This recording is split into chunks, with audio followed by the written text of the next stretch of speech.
Mas para entender a origem do mal, devemos viajar ao passado para a Primeira Guerra do Universo.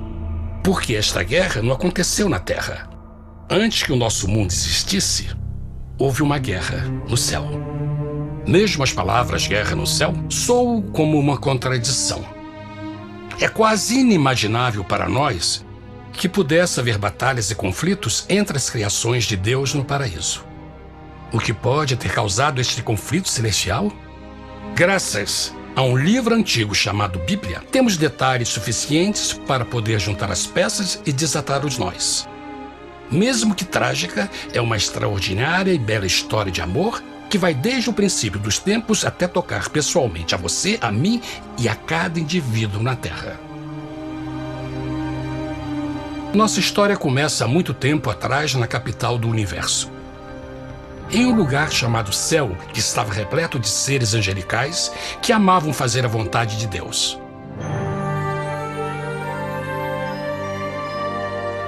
Sob o justo e amoroso governo do Criador, todo o céu desfrutava uma existência de felicidade e perfeita paz. O príncipe supremo do paraíso e comandante dos anjos era o poderoso e amoroso Filho de Deus, mais conhecido com o nome que adotou quando veio à Terra, Jesus. Ele tinha o mesmo propósito e pensamento com Deus, o Pai. O céu, sob o comando compassivo do Pai e Filho, provou ser um maravilhoso lugar de paz e alegria. Para realizar as ordens de Deus, estava rodeada de um oceano virtual de inumeráveis espíritos ministradores chamados serafins e querubins, mais conhecidos como anjos. Essas poderosas e inteligentes criaturas descobriram que a felicidade estava em cumprir as ordens do Todo-Poderoso. Mas Deus criou um extraordinário anjo para atuar como líder de toda a multidão celestial. A Bíblia nos diz que seu nome era Lúcifer, que significa portador da luz. Esse querubim foi o maior ser criado por Deus e assumia a posição mais próxima do trono de Deus, estando diretamente sob a autoridade de Jesus. A tarefa de Lúcifer era difundir a luz e o conhecimento da vontade de Deus a todos os outros anjos. Lúcifer foi o mais esplêndido ser criado por Deus. Era extremamente bonito e dotado de enormes poderes de liderança e organização. Entre os anjos, ele foi muito admirado, respeitado e amado como amigo. Mesmo assim, Deus previu o mal que Lúcifer estava a ponto de introduzir no reino da luz. Cheio de sabedoria e formosura, de todas as pedras preciosas te cobrias. Tu eras o querubim, ungido para cobrir, e te estabeleci. No monte santo de Deus estavas. No meio das pedras afogueadas andavas. Perfeito eras nos teus caminhos, desde o dia em que foste criado, até que se achou iniquidade em ti.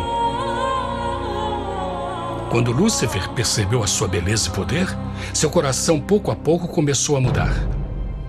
Permitiu que seu enfoque se afastasse de Deus e direcionou seu amor para si mesmo. Talvez nunca saberemos completamente como e porquê estas sementes de rebelião germinaram em seu coração. Mas o profeta Isaías nos dá uma visão do pensamento de Lúcifer. Como caíste desde o céu, ó estrela da manhã, filha da alva! Como foste cortado por terra, tu que debilitavas as nações! E tu dizias no teu coração: eu subirei ao céu, acima das estrelas de Deus exaltarei o meu trono. Subirei sobre as alturas das nuvens e serei semelhante ao Altíssimo. Lúcifer, aos poucos, começou a cobiçar o poder de Deus, mas não sua personalidade. Ao pensar em suas próprias habilidades e belezas extraordinárias, os perversos tentáculos do orgulho e vaidade congelaram sua mente. Este ressentimento e inveja fizeram com que ele violasse a lei sagrada de Deus e se rebelasse contra seu governo. Precisamos fazer uma pausa e esclarecer algo. Desde o princípio, Deus ordenou que as leis da física governassem o mundo material em que vivemos. Sem essas leis naturais, o universo seria um caos. Do mesmo modo, as leis morais de Deus sempre têm dado segurança e estabilidade ao cosmos. Alguns pensam que os 10 mandamentos não existiram, até que o Senhor os entregou a Moisés no Monte Sinai. Mas as Escrituras nos ensinam que os princípios das leis de Deus sempre existiram por toda a eternidade, pois são a base fundamental de seu reino de amor. Seguros todos os seus mandamentos, permanecem firmes para todo sempre e são feitos em verdade e retidão. Os 10 mandamentos são um resumo das características de um Deus de amor. Os primeiros 4 mandamentos descrevem quem é Deus, seu poder, seu território e autoridade. Os últimos 6 descrevem como é Deus, sua honestidade, sua pureza, sua fé. Todas estas coisas sempre foram verdade e sempre serão verdade. Agora, pela primeira vez na história da eternidade, Lúcifer começou a violar estes princípios perfeitos. Lúcifer sabia que se fosse compartilhar o poder e status de Deus, necessitaria de apoio. E deu início ao trabalho. Começou sorrateiramente a circular entre os outros anjos, plantando sementes de dúvida e descontentamento a respeito da liderança de Deus, ao mesmo tempo em que, sutilmente, revelava suas próprias virtudes. Ele insinuou que Deus abusava de seu poder divino e suas leis restringiam a verdadeira liberdade e felicidade de suas criaturas. Com seu raciocínio audaz e poder de influência, Lúcifer pôde persuadir a um grande número de anjos a se unirem para seu motim. Talvez se perguntem, como tantos anjos inteligentes puderam seguir esse desertor? Bom, lembrem que até esse ponto nenhum anjo tinha escutado uma mentira. E nesse primeiro estágio da rebelião, os anjos não perceberam a obsessão de Lúcifer em assumir a posição de Deus. Não sabiam que finalmente ele planejaria a tortura e o assassinato do Filho de Deus na cruz com a intenção de ocupar o seu trono. Estranhamente, Lúcifer pensou que poderia ocultar seus verdadeiros propósitos de Deus. Ai dos que querem esconder profundamente o seu propósito do Senhor e fazem as suas obras às escuras e dizem: quem nos vê e quem nos conhece? Não pense nem por um momento que a rebelião de Lúcifer surpreendeu Deus e o pegou desprevenido. O Senhor sabe de todas as coisas e os pensamentos de suas criaturas. Ele entendia exatamente o que estava se passando pela mente de Lúcifer. E piedosamente Deus advertiu o desgarrado anjo do perigo. Mas no final, o orgulho e a vaidade não permitiram que Lúcifer se arrependesse. Então, iniciou a rebelião total contra Deus em vez da humilde obediência. Alguns podem perguntar, isso significa que Deus criou um anjo defeituoso? Não, mas ele criou Lúcifer com livre-arbítrio. Verão que o livre-arbítrio é uma coisa maravilhosa, mas também muito perigosa, incluindo o risco de uma rebelião e a possibilidade de que o amor de Deus seja rejeitado. Vejam que o amor real não pode vir de uma criatura pré-programada e não pode ser forçado, deve ser voluntariamente dado. Por exemplo, mesmo que seja bonito este cachorro robô, na verdade, nunca poderá amar-me. Posso fazer que pareça que me ame, mas só estará seguindo instruções pré-programadas. Não tem opção. Por outro lado, este pequenino está realmente feliz em ver-me. Ele decidiu dar-me seu afeto. E com o tempo, nossa relação se fará mais forte, enquanto eu ame e cuide bem dele. Do mesmo modo, um Deus de amor só quer amor verdadeiro de suas criaturas. E para que isso aconteça, elas precisam ter o livre-arbítrio. A rebelião de Lúcifer é a maior evidência de que ele tinha esta liberdade. Agora, a grande pergunta é: como Deus enfrentaria esta crise? Como lidaria com Lúcifer e com os milhões de anjos que se uniram nessa rebelião? Muitos questionam por que Deus não acabou imediatamente com a rebelião. Afinal, ele poderia facilmente vaporizar Lúcifer com um raio. Mas isto teria solucionado o problema? Não, pelo contrário. Isso só teria intensificado as dúvidas e suspeitas que Lúcifer havia plantado na mente dos anjos.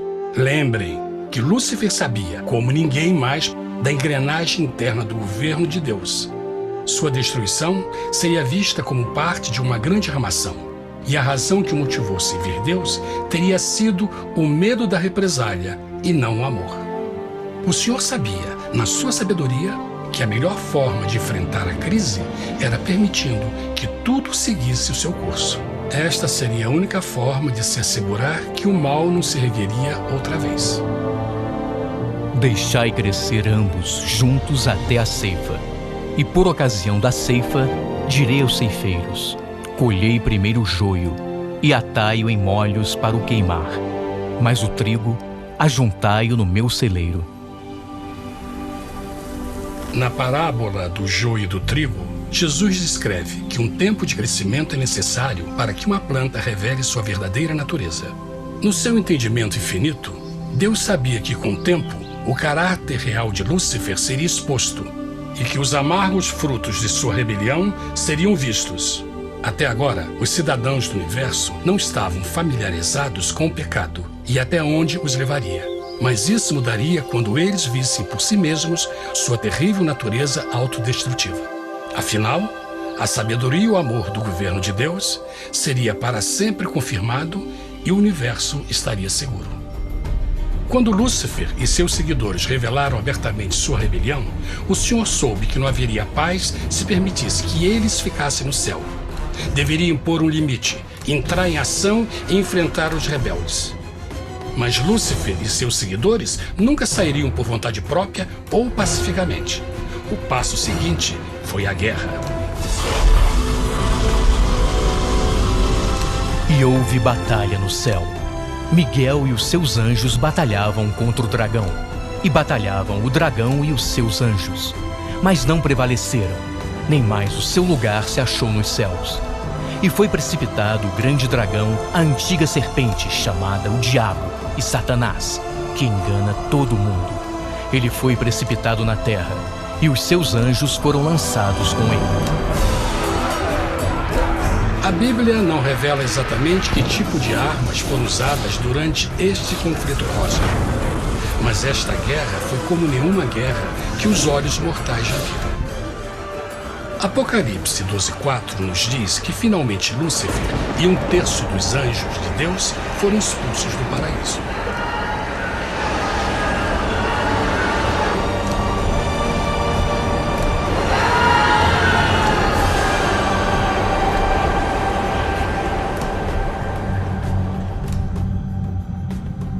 Mas e agora? Lúcifer tinha milhões de anjos ao seu lado, mas precisava de um pedaço de chão para continuar sua rebelião. Rápido, muito rápido, o universo começou a entender o quão doloroso e caro o pecado poderia chegar a ser. Mas a guerra não tinha terminado. Apenas começava. Lúcifer, o portador da luz, agora virou Satanás, o adversário.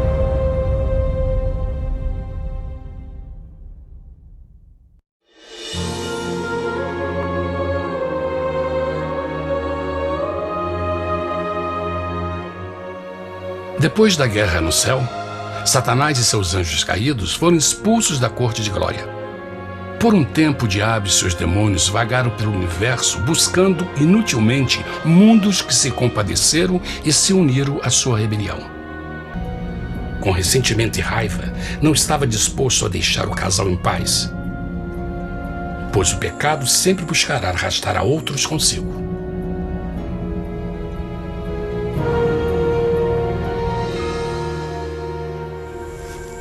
Então um dia, quando Eva estava concentrada em seu agradável trabalho, se viu sozinha e muito perto da árvore proibida. Foi quando Satanás viu sua oportunidade. Através de uma serpente hipnotizante, o anjo caído chamou Eva até a árvore e a envolveu em uma conversação.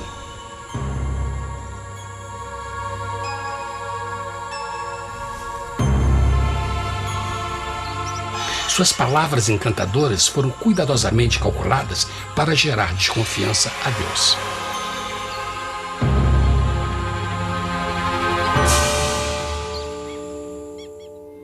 A serpente replicou à mulher: De modo algum morrereis. Deus sabe que no dia em que dele comerdes, vossos olhos se abrirão, e sereis como Deus, conhecedores do bem e do mal. A mulher notou que a árvore era boa para comer, pois era atraente aos olhos e desejável para alcançar sabedoria. Colheu o seu fruto e comeu. Deu também ao seu marido, que comeu assim como ela. Tragicamente, quando Eva escutou a suave e sedutora voz do tentador, começou a ter certas dúvidas da palavra de Deus. A serpente enganou-o com a promessa de grande poder e sabedoria. Isso chamou sua atenção. E mesmo tendo acabado de conhecer a serpente, ela confiou em sua palavra acima da de Deus, quem a criou, e lhe deu um paraíso para viver. Então Eva comeu o fruto proibido e convenceu seu esposo a fazer o mesmo. Adão poderia ter escolhido ser fiel a Deus, mas colocou seu amor pela esposa acima do seu amor por Deus. Quando os nossos primeiros parentes mostraram lealdade ao inimigo, o domínio da terra foi tomado por Satanás. Não sabeis que, vos oferecendo a alguém para lhe obedecer, vos tornais escravos daquele a quem obedeceis? Ninguém pode servir a dois senhores. A triste notícia é que Satanás atua de todas as formas possíveis para evitar que aceitem o presente da salvação de Deus. Devido à nossa rotina da vida, o amor ao dinheiro ou alguma outra distração fascinante, ele trabalha para manter a todos ocupados e afastados do que, na realidade, mais importa: sua salvação eterna. Para que entenda a realidade da situação e que, se você não escolhe a Jesus por omissão, está escolhendo a Satanás.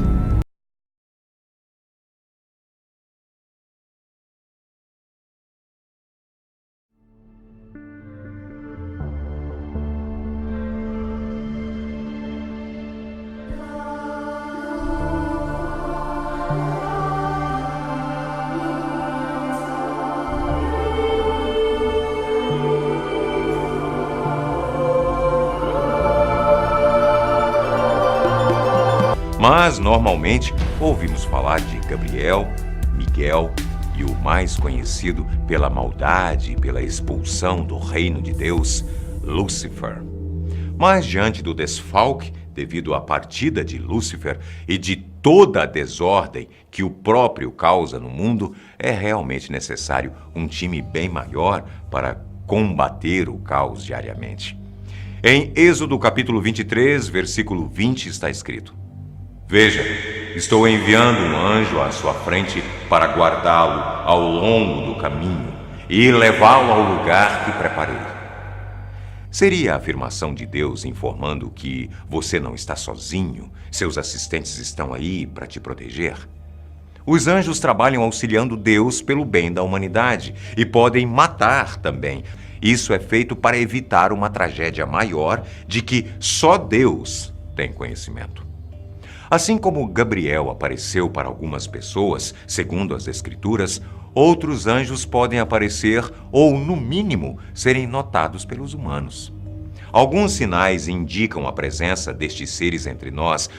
Basta observar. Para saber se um anjo está com você não é muito difícil devido às pistas que eles deixam.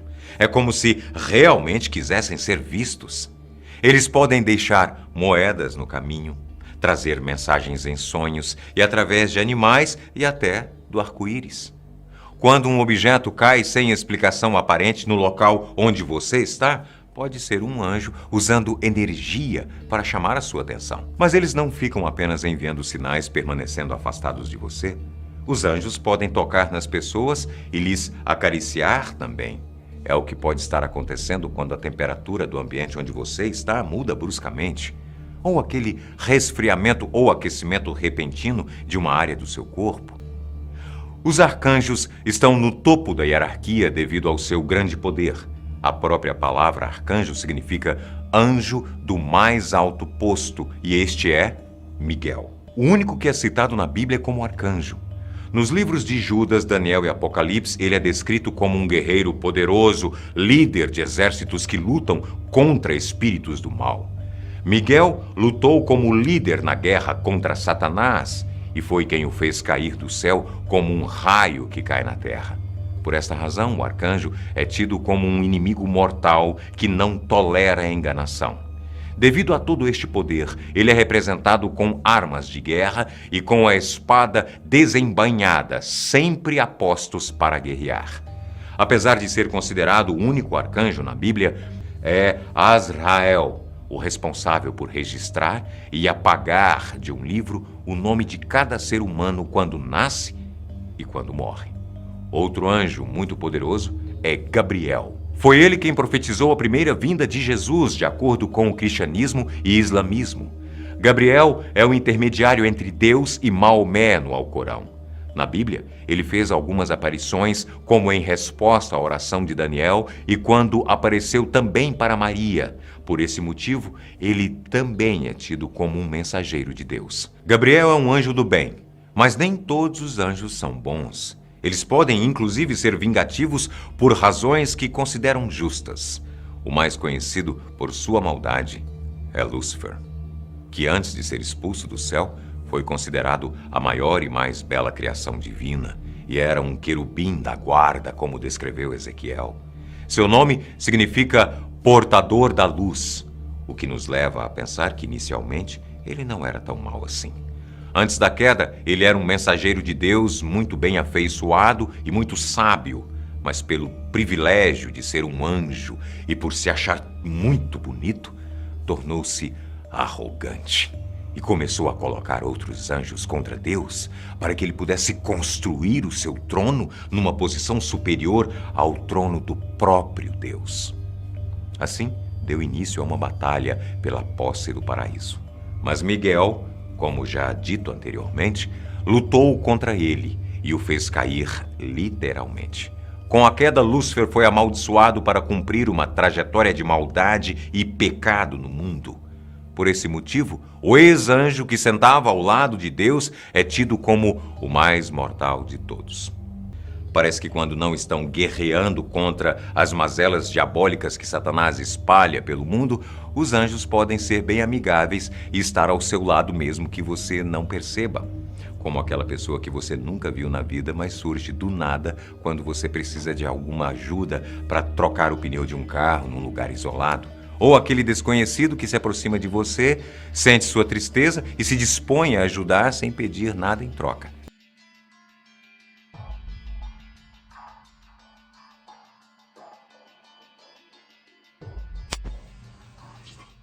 Os demônios, eles fazem tudo para que você venha desistir, para que você venha perder a fé.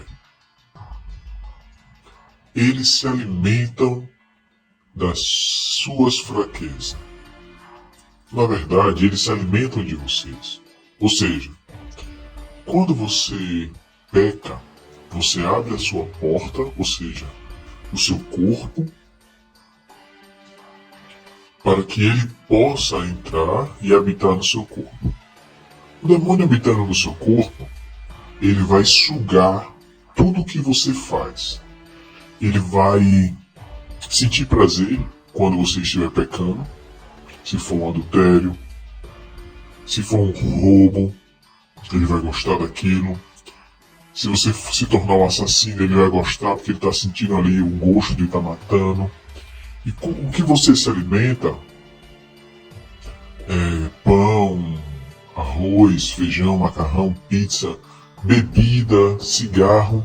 Então isso também ele sente as energias e suga as suas energias.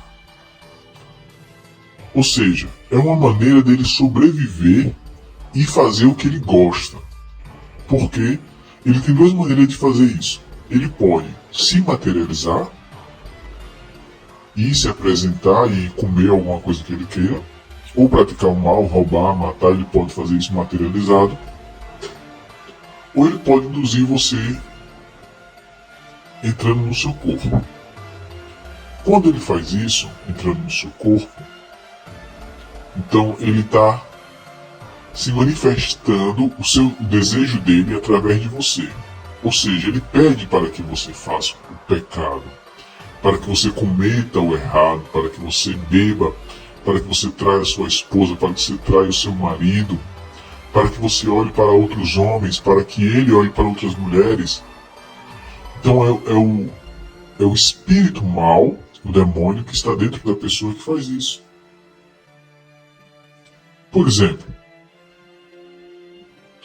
em Lucas, capítulo 11, o versículo 24, diz assim: quando o espírito imundo tem saído do homem, anda por lugares secos, buscando repouso, e não achando, diz: retornarei para minha casa. A casa é o corpo da pessoa. De onde saí? Olha lá o que acontece. E chegando-se, achas varrida e limpa. Então vai e leva consigo outros 7 espíritos piores do que ele. Entretanto, habitando ali, o último estado desse homem é pior do que o primeiro. Imagina. Então você começa a fazer suas modificações para seguir os mandamentos, para seguir a palavra de Deus, e de repente você comete um pecado e não se arrepende, continua pecando. Então aquele espírito que fugiu, agora ele tem como voltar. E ele vai encontrar o seu corpo sem ninguém, sem nenhum espírito e sem Deus também. Sem o Espírito de Deus, que é o Ruach HaKodesh, o Espírito do Santo. Com isso ele vai chamar mais 7. E os atos que você vai fazer serão piores, como disse aqui o Messias. Os seus atos serão piores. Aqui, que os demônios se alimentam, né? A gente vê aquela parte que, em Mateus capítulo 8, versículo 31, que os demônios falam: lança-nos para os porcos. Por que porcos? Porque os porcos, ou os animais impuros, foi o que Hashem deixou para os demônios se alimentar, para os demônios ter a sua energia, porque quando eles viviam no reino, eles tinham os alimentos espirituais. O maná é o pão do reino, que lá a escritura fala que o pão dos anjos, né, o ser humano comeu. Então eles comiam, mas como eles foram expulsos, estão na terra, então eles não têm o alimento do reino. Ou ele se materializa, ou eles entram dentro do porco, dos animais impuros, ou de pessoas, para sugar energia e influenciar, fazer o que eles querem. Se eles se materializarem e eles morrerem, o que acontece? Eles voltam para o reino e ficam presos. O mesmo que aconteceu com aqueles demônios, aqueles anjos rebeldes, que se poluíram no tempo de Noé, na arca de Noé, né? A escritura fala que eles morreram, quando voltou para o reino, eles estão presos até hoje esperando o dia do julgamento. Então eles preferem induzir as pessoas a fazer o que eles gostam, né? Vocês vão ver no vídeo aqui, agora que vai se passar, do que se materializar. Ok?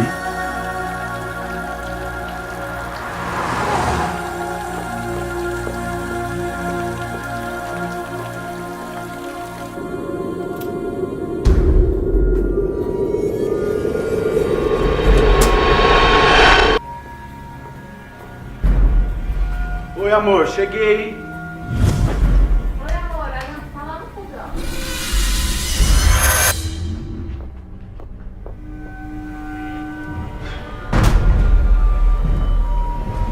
Eu quero beber. Tô cansado. Vamos beber, beber. E aí, amor, como é que foi lá no serviço hoje? Você sabe, mesma coisa de sempre. Trabalho demais, pouco reconhecimento. Você conseguiu fazer o depósito? O que eu falei? Se não é pra fazer amanhã, eu faço. Você não tá preocupando, não.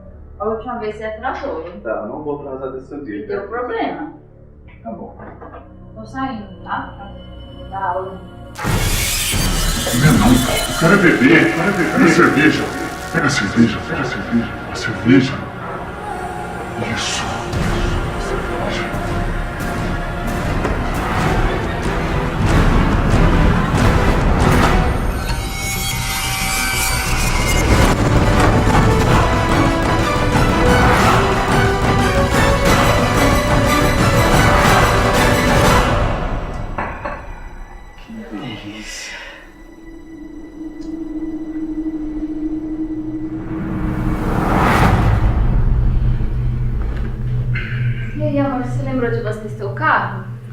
Gostei sim. Pode ficar Chave. tranquilo. Tá aqui sim. Já tô saindo, tá? Pra dar aula. Tá, vai lá, vou ficar aqui. Eu tô meio cansado hoje. Tá bom, não vai sair não? Não, vou ficar quietinho aqui. Sozinho?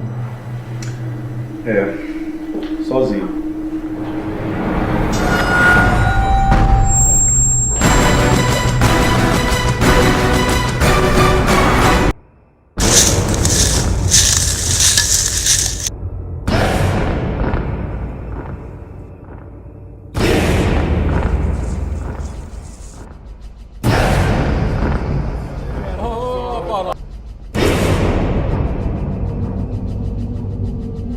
Pessoal aí, ó.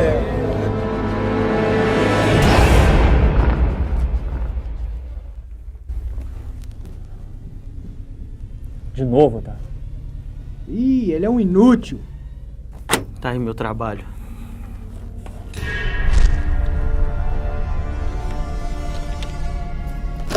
Tá. E aí? Ficha? Descobriu o quê, cara? Descobri que ele é muito impaciente, ele não tem o hábito da prece e ele fica muito influenciável quando bebe. Aí, vai ficar bebendo com ele o resto da vida? Vai fazer o quê, cara? Eu acho que o desencarne sai hoje, ele tá bebendo com os amigos no bar. Já tem alguns de nós lá e eu acho... Presta atenção, Otávio! É bom que esse desencarne saia hoje, cara. Se não for voltar com ele, é melhor não voltar mais. Vai com ele. Vê se ele não faz besteira dessa vez.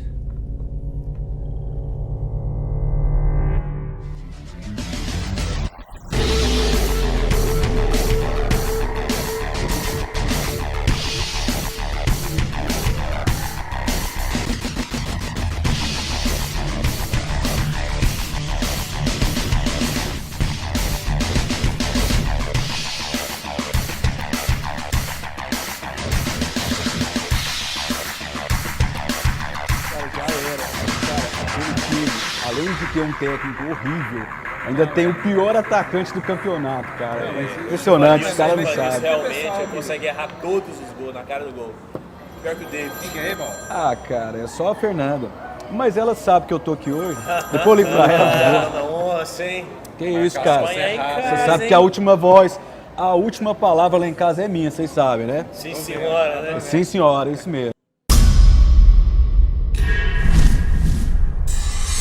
Pessoal, carnaval, 3 caixas de cerveja. Eu contratei uns garotas de programa. Só vendo, galera. E aí, quem tá dentro? Rapaz, a patroa tá fora. Vou aproveitar, tô dentro. Eu não sei não, viu? Você sabe que isso não é muito a minha praia. Ih, começou. Ah, Paulo, não começa, cara. Frouxo. Esse cara é um frouxo. Rapaz, mas você tá muito frouxo, cara. Começou. Ah, Paulo, não começa, cara. Frouxo. Esse cara é um frouxo. Rapaz, mas você tá muito frouxo. Começou. Ah, Paulo, não começa, cara. Frouxo. Esse cara é um frouxo. Rapaz, mas você tá muito frouxo, cara. Paulo, não começa, cara. Frouxo. Esse cara é um frouxo. Rapaz, mas você tá muito frouxo, cara. É, galera, tem tempo que eu não aproveito mesmo, viu? É isso aí, Paulão. Tem que aproveitar um pouquinho mais a vida, cara. Vamos lá, cara. Vamos, Paulo, vamos! Coleira! Sabe qual que é real, Paulo? A Fernanda já te colocou na coleira. Não é parceiro. Rapaz, você não é parceiro mais não, cara. Quer saber? Tá bom, mas só hoje, hein? Ah, Isso esse é aí, o Paulo que eu irmão. conheço.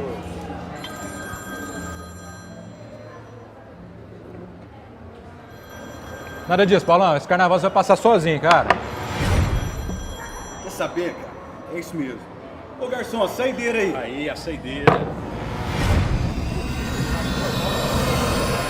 Incrível como você cai direitinho, Paulo.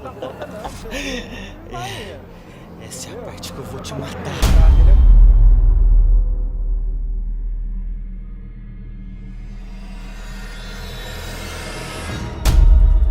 Ai.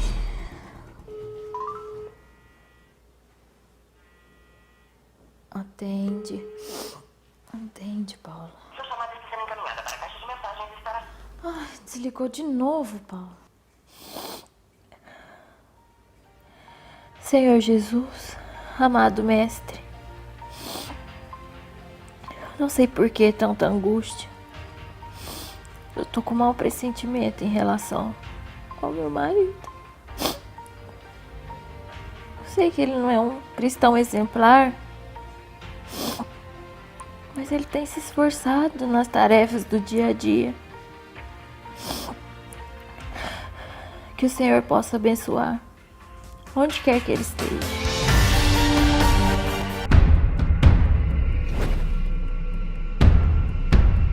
Vou comprar um outro carro e vou comprar uma moto também, para as meninas andar agarradinhas ali, cara. Falando em menina, não, e aquelas três que estavam naquela mesa do lado? Nossa, nem me fala, cara, o que é aquilo? Digo mais, digo mais.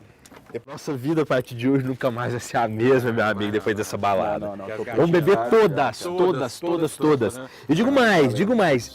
2 mulheres pra cada um de nós. Só 2. 2? Não, então peraí, aqui já miou o negócio aqui, eu vou ali buscar mais, então vocês aguentam a mão aí que eu vou ali só buscar mais. Não, vamos beber, vou ali buscar mais, aguenta a mão aí.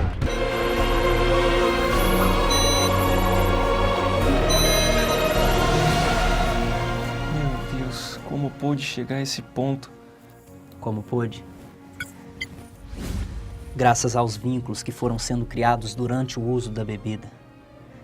Para piorar, Paulo não ora, não pensa em Deus e cada vez mais Otávio tem acesso a ele e o afasta da esposa, que poderia ajudá-lo um pouco, apesar das dificuldades que ela também tem.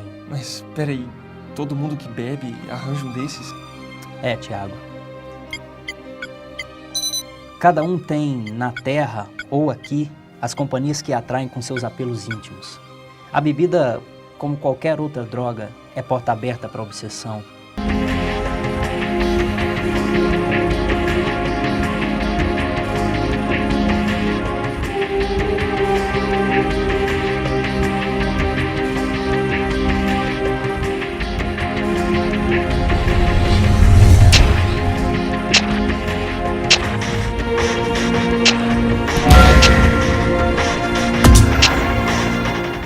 Você não percebeu o que está acontecendo, seu verme? Tem alguém ajudando eles. Faz o seguinte, vamos fazer ele lembrar o quanto essa noite pode ser boa. Mulheres, dança, bebida. Vamos, Paulão. Essa noite vai ser maravilhosa, cara. Mulherada, só pra gente. Pensa, vamos dançar muito, vamos beber muito. Vamos, cara, vamos. Ânimo, Paulo. E agora, Estevão, ele escutará quem? Isso será a escolha dele. Dependerá de suas vontades, de seus anseios íntimos. Ei, moçada, chegou. Podemos partir. Bora que o negócio tá todo mundo...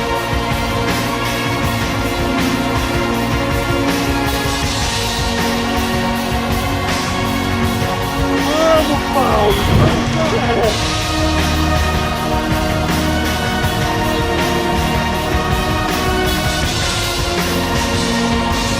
Bora.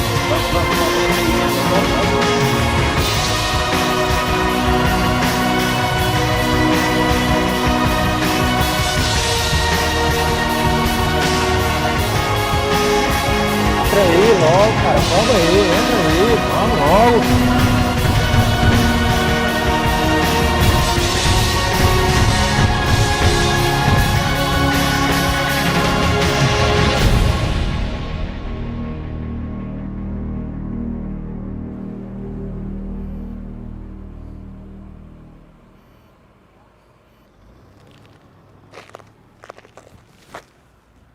Fernanda?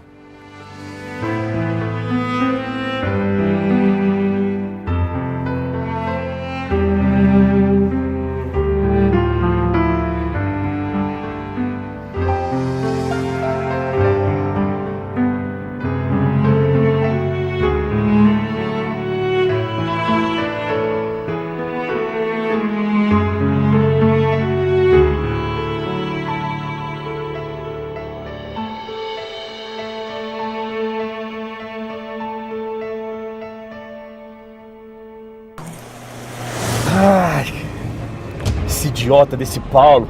É Fernanda pra lá, Fernanda pra cá. Deixa o cara, Maurício. Ô, vai mais devagarinho, que eu não quero morrer hoje cala não, a boca, cara. Fernanda. Eu dirijo muito melhor bêbado do que quando eu tô seco. Roleta russa! Vamos fazer roleta russa! Não para não! Não para não!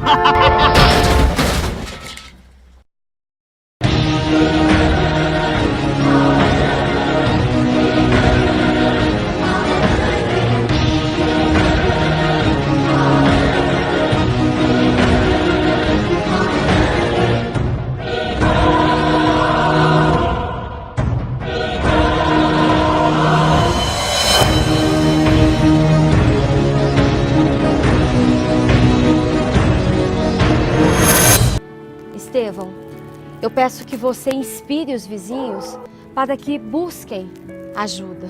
Mas eu não tô entendendo. Ele estava programado para desencarnar hoje? Não, Tiago. A programação de Maurício se estendia por muitos anos, mas a imprevidência, o uso da bebida, a irresponsabilidade de dirigir embriagado levou para este acontecimento lamentável. Mas, Helena, ele vai ficar sem amparo espiritual? De forma alguma. Deus, no seu amor infinito, não desampara ninguém. Mas nós sabemos, somos responsáveis pelos atos que cometemos perante a lei. O problema é que Maurício sempre esteve muito arraigado ao materialismo e, por isso, hoje tem dificuldade pelo seu desprendimento. No momento em que ele tiver condições, ele será amparado. Veja, o auxílio já está chegando.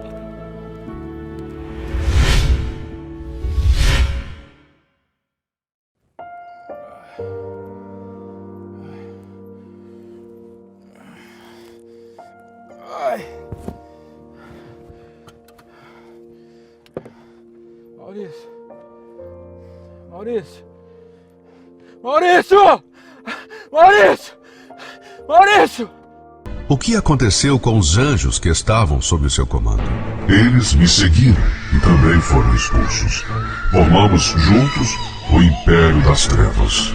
Como você encara o homem? Tenho ódio da raça humana e faço tudo para destruí-la, pois eu a invejo. Eu é que deveria ser semelhante a Deus. Quais são as suas estratégias para destruir o homem? Meu objetivo maior é afastá-los de Deus. Eu estimulo a praticar o mal e confundo suas ideias com um mar de filosofias, pensamentos e religiões cheias de mentiras, misturadas com algumas verdades. Envio meus mensageiros travestidos para confundir aqueles que querem buscar a Deus. Torno a mentira parecida com a verdade, induzindo o homem ao engano e a ficar longe de Deus, achando que está perto.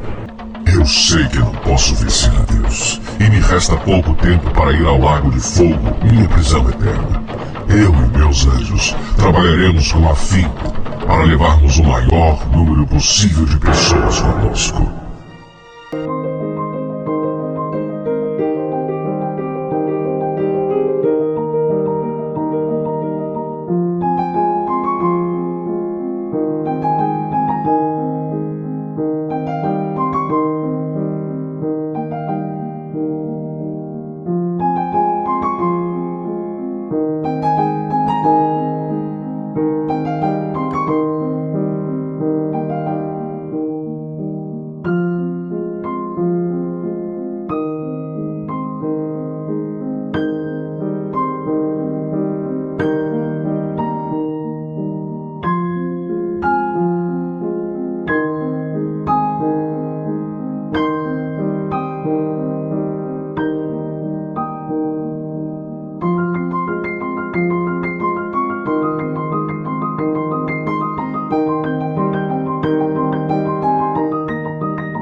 Num determinado dia, eu tentei realizar meu desejo e fui expulso do Santo Monte de Deus.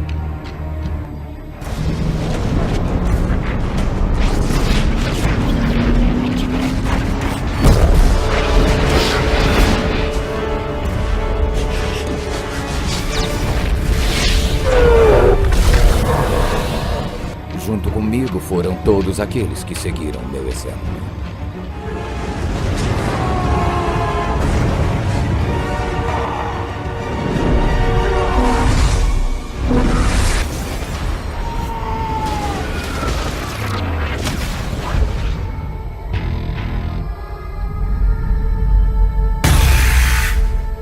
Juntos formamos hoje o Império das Trevas.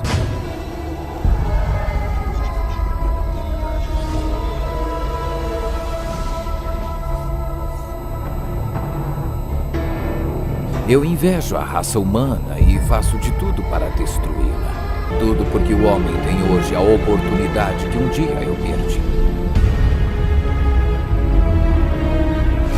O orgulho, o egoísmo, o ódio e principalmente o orgulho. Ah, como eu amo Vamos trazer ao altar nossos dízimos, nossas ofertas. Você que é dizimista, traga seu dízimo. Você que é ofertante, traga a sua oferta. Você que não é nada, não traga nada. Permaneça como você está, né? Um alguém ingrato. Você está sentado num banco que foi comprado com dízimo doado pelos seus irmãos. Deveria estar em pé. Não, você não deveria estar em pé porque esse tabernáculo foi pago com o dízimo dos teus irmãos. Você devia estar do lado de fora do tabernáculo. Não, você não deveria estar do lado de fora porque esse terreno foi comprado com o dízimo do seu irmão. Você deveria estar do lado de fora da igreja. Você é mau caráter. Você não é honesto. Valorizo aqueles que nunca pedem ajuda e sempre acham que estão certos em tudo. São explosivos quando recebem qualquer tipo de crítica ou conselho, mas aceitam fazer minha vontade. Meus aliados são dominados pela arrogância, autossuficiência e não seguem a palavra santa. Seguem apenas suas próprias leis e desejos. Você é um tiro, rapaz! E é por ter esta causa que eu e meus anjos trabalhamos com grande empenho para que esse grupo de cegos e perdidos cresça.